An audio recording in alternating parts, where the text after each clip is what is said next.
Hello बच्चों, let's read the question. The question says, predict the product of the following cross condensation reaction. And हमें ये reaction दे रखा है, हमें बताना है कि इसका क्रॉस प्रोडक्ट क्या होगा बेसिकली।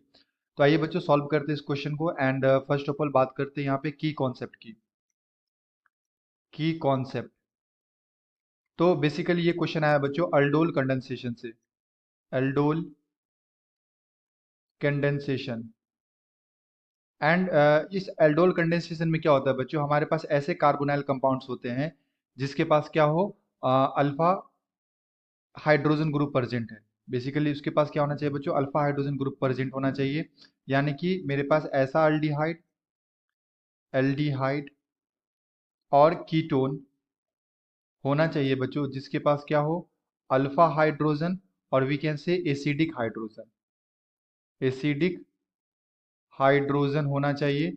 ऐसे ग्रुप बच्चों अल्डोल कंडेंसेशन देते हैं। एंड हमारे पास यहाँ पे क्वेश्चन में दे रखा है कंपाउंड्स लाइक CH3 है हमारे पास, एंड यहाँ पे लगा हुआ है CH3 कार्बन पे, यहाँ भी लगा हुआ है बच्चों CH3, C double bond O and H। तो ये हमारे पास एक अल्डिहाइड है एंड दूसरा अल्डिहाइड है बच्चों यहाँ पे CH3, C double bond O and H। And इसका रिएक्शन हम लोग करवा रहे हैं बच्चों in the presence of base and then heat. तो क्या बनेगा, तो बेसिकली बच्चों जो हमारा अल्डोल कंडेंसेशन रिएक्शन देता है ना, आपको सबसे पहले ये चेक करना है कि इस कार्बोनाइल कार्बन के बगल में जो हमारे पास कार्बन होते हैं इसे हम लोग क्या बोलते हैं बच्चों, अल्फा कार्बन। एंड इस पे जो हाइड्रोजन होता है this is called acidic hydrogen, क्योंकि अगर आप यहाँ से हटाओगे तो जो इसका कॉन्जुगेट बेस बनेगा वो रेजोनेंस करके क्या हो जाएगा, स्टेबल हो जाएगा। तो अगेन ये मेरे पास कार्बोनाइल कार्बन, इसके बगल वाला कार्बन क्या है, अल्फा कार्बन।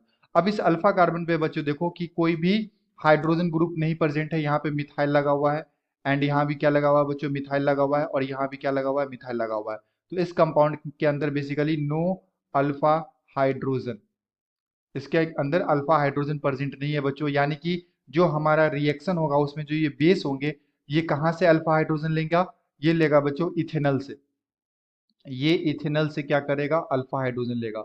सो मैकेनिज्म कैसे हमें करना है, फर्स्ट स्टेप में क्या होता है, यहाँ से अल्फा हाइड्रोजन ये लेगा एंड देन यहाँ पे कंपाउंड का फॉर्मेशन होगा। हमारे पास दे रखा है C double bond O and H, यहाँ लगा हुआ है बच्चों CH2 एंड H।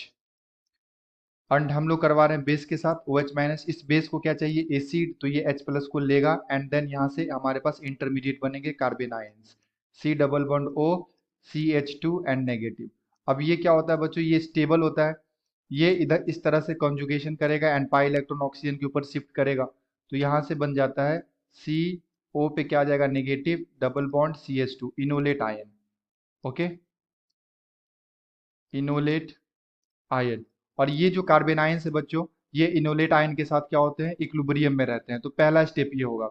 अब यहां से मैंने क्यों नहीं किया, क्योंकि इस कंपाउंड के अंदर बच्चों अल्फा हाइड्रोजन प्रेजेंट नहीं है। सो इस कंपाउंड का ही क्या बनेगा, कार्बन आयंस बनेगा। एंड ये कार्बन आयंस जो है बच्चों, ये दूसरे अल्डिहाइड मॉलिक्यूल्स के कार्बोनाइल सेंटर पे क्या करेंगे, अटैक करेंगे एंड यहाँ से रिएक्शन प्रोसीड करेगा। ओके, सो रिएक्शन अब सेकेंड स्टेप में क्या होगा, बेसिकली रिएक्शन में हमारे पास है C double bond O H and CH2 negative, ये अटैक करेगा बच्चों सेकेंड मॉलिक्यूल्स पे, that is C double bond O and H। यहाँ है कार्बन एंड CH3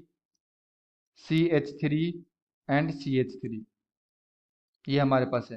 तो ये अटैक करेगा एंड देखो यहाँ से क्या बनेगा बेसिकली, ये जो है बच्चों कार्बन, ये क्या करेगा, इस इलेक्ट्रोफिलिक सेंटर पे अटैक करेगा एंड पाई इलेक्ट्रॉन ऑक्सीजन के ऊपर शिफ्ट कर देगा। ऐसा इसलिए क्योंकि ये बॉन्ड जो होता है कार्बन एंड ऑक्सीजन बॉन्ड, ये पोलर बॉन्ड होता है, तो ऑक्सीजन के ऊपर पार्सली नेगेटिव रहता है एंड कार्बन के ऊपर पार्सली पॉजिटिव रहता है। तो ये जो कार्बन है बच्चों, ये कैसा इलेक्ट्रोफिलिक कार्बन, सो ये नेगेटिव चार्ज इस इलेक्ट्रोफिलिक कार्बन पे अटैक करेगा एंड इस तरह से रिएक्शन प्रोसीड होगा।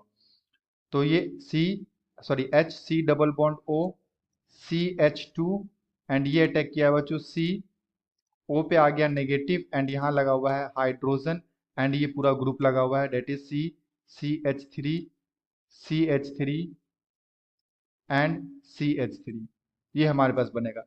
एंड देन फर्दर ये क्या करता है, H2O मॉलिक्यूल से बच्चों H प्लस लेके इस ऑक्सीजन को हाइड्रोक्साइड आयन के अंदर चेंज कर देगा, यानी कि OH का फॉर्मेशन हो जाएगा यहाँ पे। तो हमारे पास बनेगा C double bond O CH2 C, यहाँ आ गया बच्चों OH यहाँ पे मैं इस तरह से H लिख लेता हूँ एंड इधर ये पूरा ग्रुप आ जाएगा CH3 CH3 एंड CH3।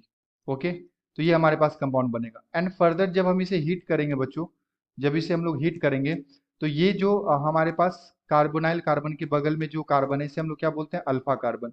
तो यहाँ से हाइड्रोजन एंड बीटा कार्बन से बच्चों OH ग्रुप रिमूव हो जाते हैं, बेसिकली E1CB रिएक्शन हो जाता है, E1CB एलिमिनेशन हो जाता है। यहाँ पे अल्फा कार्बन से हाइड्रोजन एंड बीटा से क्या हो जाता है बच्चों, OH ग्रुप रिमूव हो जाता है एंड यहाँ पे एल्कीन का फॉर्मेशन हो जाएगा। तो ये बन जाएगा हमारे पास HC double bond O, CH double bond CH, C यहाँ लगा हुआ बच्चों CH3 CH3 and then CH3।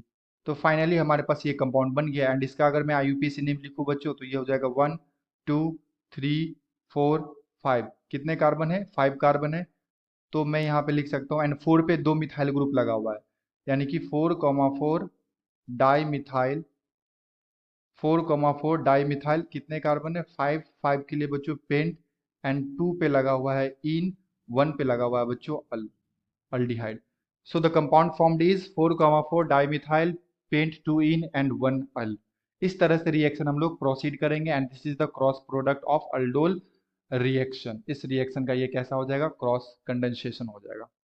Okay बच्चों, I hope you will be understood it well. Best of luck.